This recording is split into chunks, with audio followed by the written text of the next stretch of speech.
Hello there mga katropas! Welcome sa aming mini vlog dito sa Slovakia. So summer still in the air, so enjoy lang muna habang ramdam pa sa balat ang tag-init. Sarap tumambay dito sa bakuran ni Mami Monica dahil sa bukod na napakalawak, nanunukso din yung nakaredy ng pool sa gustong magbabad and sunbathing. At pag ganito ngang walang pasok, busy ang mga tropang Pinoy sa kung ano ang maisipan. So gulat kayo no, si Kuya James lang yan. At dahil magbabarbecue na nga naman, busy sila sa paglagay ng karne sa stick. So I would like to introduce to you mga katropa, the Tusok-Tusok Boys. So meet Kuya Pong, Kuya Bong, and again Kuya James.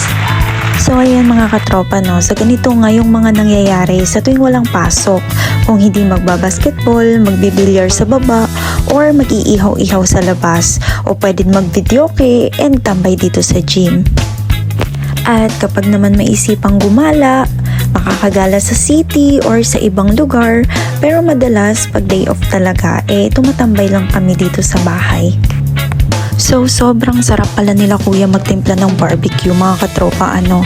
And habang nanonood ako dyan, nakakagutom nga talaga. Sa amoy pa lang nakakatakam na. So nakikinita ko na talaga na matatapos na naman yung araw namin na busog at bundat.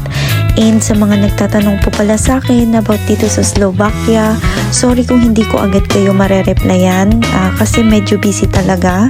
And dito na muna matatapos ang aming video for today. So thank you so much for watching mga katropa. Bye!